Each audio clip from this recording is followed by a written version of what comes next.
88 FM Abidjan. 24h/24. Radio Côte d'Ivoire. Numéro 1. Numéro 1. Sur l'info. Sur l'info. Et le sport.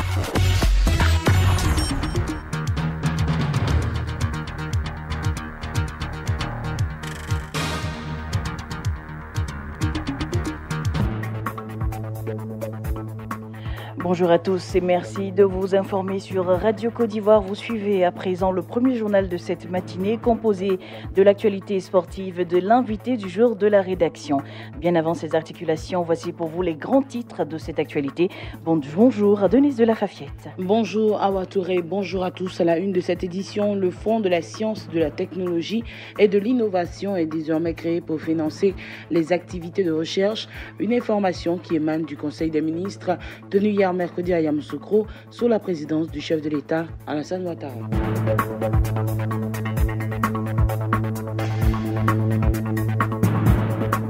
Le 4e forum sur la coopération des médias sino-africains s'est ouvert à Pékin, c'est en Chine. Il réunit plus de 400 participants venus de plusieurs pays d'Afrique ainsi que des professionnels chinois. Dans l'actualité internationale, Soudan du Sud toujours, Salva Kiir et Riek Machar signent un accord de paix à Khartoum. Voilà, nous débutons ce journal avec cette information. L'État veut valoriser les résultats de la recherche. Pour ce faire, il a créé le Fonds pour la science, la technique et l'innovation. Et oui, doté de 5 milliards de francs CFA, cet organe va financer les activités de recherche. C'est ce qu'a annoncé le porte-parole du gouvernement à la fin du Conseil des ministres tenu hier mercredi à Yamoussoukro.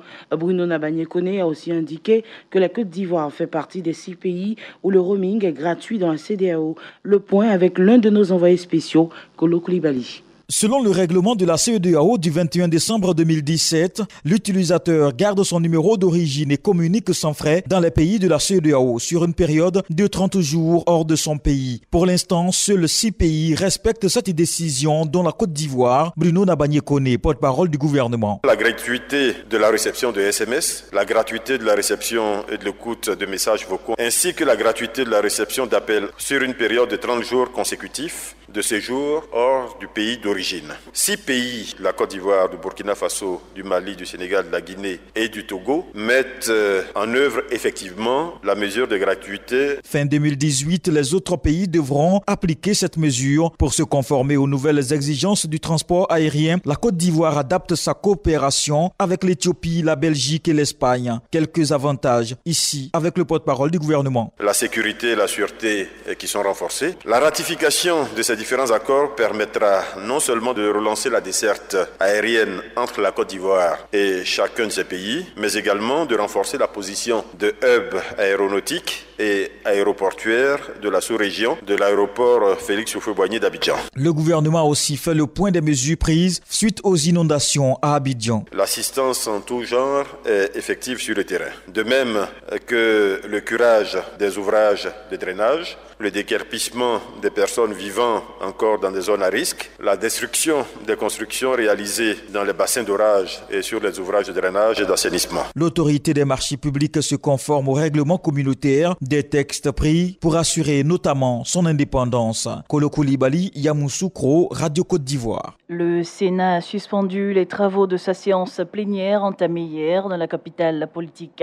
ivoirienne. Cette interruption intervient conformément à la Constitution. Selon le règlement du Sénat, le dernier mot revient au Conseil constitutionnel de valider dans un délai de 15 jours les propositions portant règlement du Sénat largement débattues et adoptées par l'ensemble des 66 sénateurs présents à cette séance plénière ordinaire. Sur les motifs réels de suspension de cette séance plénière, nous vous proposons d'écouter Aoussou Kadio-Jano, président du Sénat ivoirien. C'est un avis technique. En attendant l'avis du Conseil constitutionnel qui sera saisi dès demain. Il est important pour le Sénat de commencer à respecter la loi qui s'est lui-même donnée. Ça commence par là. Je suis le président, je suis l'organe principal du Sénat. Le Sénat continue à fonctionner. Nous sommes là, nous continuons à travailler. Nous allons continuer à analyser dans le cadre que nous avons défini les 30 projets de loi que le président de la République a voulu nous remettre pour les étudier, en prendre connaissance Mais surtout, je voulais inviter les sénateurs à s'approprier totalement le règlement que nous venons de voter. Il faut le comprendre, il faut se l'approprier, ça doit être la Bible des sénateurs. Parce que c'est ce texte qui va régir, présider tous nos travaux.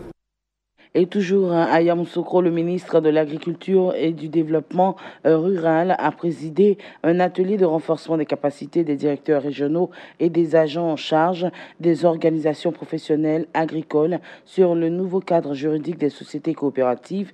Entamé en 2014, ce programme a permis à l'État de consentir un montant de 10 milliards de francs CFA et qui a servi à la réhabilitation de 71 structures déconcentrées. Le ministre Mamadou Sangafo Koulibaly invite les directeurs régionaux à s'approprier cet outil de travail. J'attache un prix à l'encadrement des coopératives, au renforcement de leurs capacités, parce que c'est la seule voie que nous avons pour que notre agriculture puisse être structurée de manière convenable. Parce qu'en effet, nous avons une agriculture qui est atomisée. Ce sont des exploitations de petite taille. C'est un avantage parce qu'avec les exploitations de petite taille, vous avez beaucoup de personnes qui tirent des revenus. Il y a un inconvénient, c'est qu'ils ne peuvent pas, par exemple, payer un tracteur pour 2 hectares. Mais s'ils sont en coopérative, ils peuvent faire des économies d'échelle et puis face ensemble à certaines fonctions mutualisées. C'est ce que nous sommes venus encourager et je suis certain que l'atelier permettra à nos structures de concentrer, de prendre possession du logiciel qu'a bien voulu mettre à notre disposition, le PESAC, avec du matériel informatique.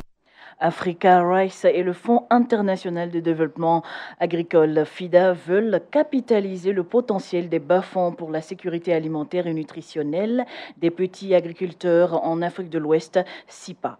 Environ 35 experts de la Côte d'Ivoire, du Ghana, des Pays-Bas ainsi que des représentants du FIDA et d'Africa Rice viennent de participer à l'atelier de lancement du projet SIPA. On en sait un peu plus avec Abou Silla.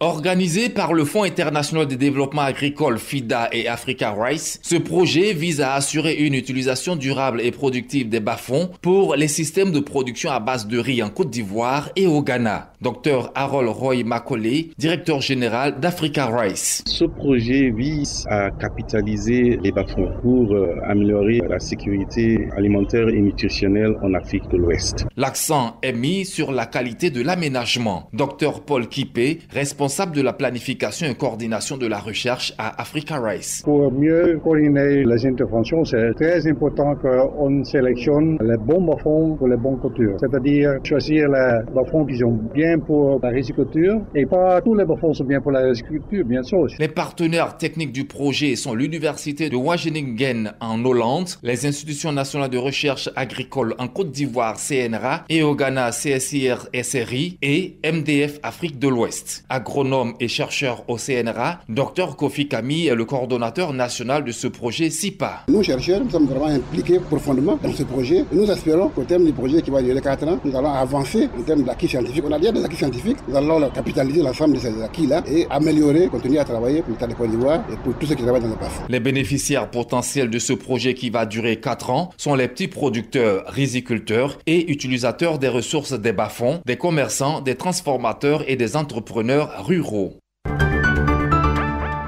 La journée d'hier, mercredi, était déclarée journée des micro, petites et moyennes entreprises. Instituée par les Nations Unies, elle vise à encourager les États à lancer des recherches, des débats d'orientation et des ateliers en collaboration avec les secteurs publics et privés et les organisations sans but lucratif à promouvoir la contribution de ces entreprises au développement durable. En Côte d'Ivoire, le directeur général de l'Agence de Côte d'Ivoire pense qu'une structure qui existe depuis 8 mois environ, les PME se portent bien, mais elles ont besoin d'assistance. Écoutons Salimou Bamba. Les PME ivoiriennes, je dirais, se portent bien, mais je dirais qu'il y a encore des efforts à faire pour pouvoir améliorer les conditions. Nous avons la question éternelle de l'accès au financement, qui est une priorité. Vous avez la question de l'accès au marché, tant au niveau de la commande publique que des questions de sous-traitance.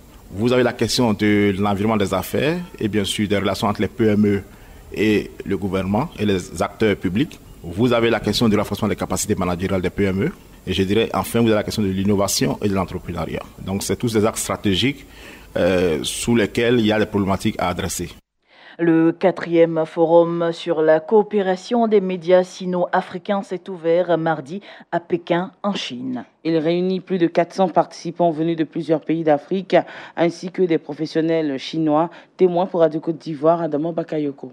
Principal enjeu de ce 4e forum sur la coopération des médias sino-africains, la transition numérique. En la matière, la Chine a un savoir-faire à partager avec le continent africain. D'ailleurs, ce pays entend connecter 10 000 villages africains par satellite et former plus de 1000 professionnels des médias. Mais le tout n'est pas l'accès à l'équipement technique, mais plutôt le contenu des programmes à diffuser. C'est la principale préoccupation de Grégoire Ndjaka, président de l'Union africaine des radios et télévisions. Lorsque vous êtes chez vous le soir, vous êtes derrière votre téléviseur avec votre famille, vous ne regardez pas la beauté de l'appareil, mais vous regardez ce qui se dit dans l'appareil, c'est-à-dire le contenu.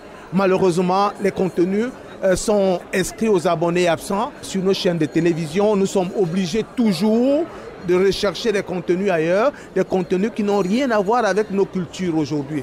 Nous avons une culture qu'il faut promouvoir comme les autres ont fait la promotion de leur culture. 45 pays africains sont présents à Pékin pour ce 4e forum, parmi lesquels des ministres en charge de la communication ainsi que des directeurs généraux d'entreprises de presse et plusieurs journalistes. Le plus gros contingent provient de la Côte d'Ivoire avec une délégation forte de 25 membres, avec la présence notable de Bouaka Pascal, PCA de la RTI et Jean-Claude Bayala, conseiller technique du ministre en charge de la communication. Adama Bakayoko, Pékin, Radio Côte d'Ivoire. Et la Chine entend à travers cette rencontre qui a lieu tous les 2 ans approfondir sa coopération avec les médias africains dans ce qu'elle qualifie désormais de destin commun entre la Chine et l'Afrique. Nie Xiangxi, vice-ministre chinois en charge de la communication, qu'on écoute. Nous sommes heureux de voir que ce forum de coopération des médias est devenu un événement emblématique de haut niveau et de grande qualité. Nos différents participants ont pu s'appuyer sur les différents formats d'échange pour approfondir leur amitié mutuelle et pour contribuer à la coopération non seulement bilatérale mais aussi multilatérale dans le domaine des médias.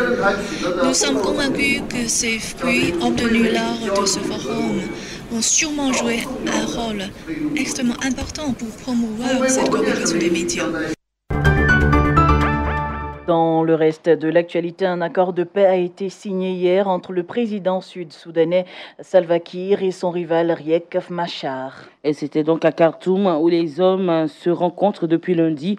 Peu de détails encore ont filtré, mais l'accord prévoirait la mise en place d'un cessez-le-feu dans les 3 jours. Le sommet européen qui se réunissait jeudi et vendredi à Bruxelles devrait être largement dominé par la question migratoire. Le dossier divise les États membres. Plusieurs propositions ont été émises pour gérer les flux de migrants, mais aucune ne semble faire consensus. Le président du Conseil européen, Donald Tusk, a beau prévenir que les divisions face aux migrations sont un signe de faiblesse de l'Union européenne et alimentent les mouvements populistes et xénophobes. Rien ne dit que ce sommet accouchera d'un agenda concret, a-t-il dit, après avoir refusé donc d'ouvrir ses ports à 2 navires d'ONG chargés de migrants. L'Italie va faire une série de propositions, parmi lesquelles la création de centres de protection dans les pays de transit. De leur côté, la France et l'Espagne plaident pour l'instauration de centres européens fermés proches des zones d'arrivée des migrants où seraient examinées les demandes d'asile.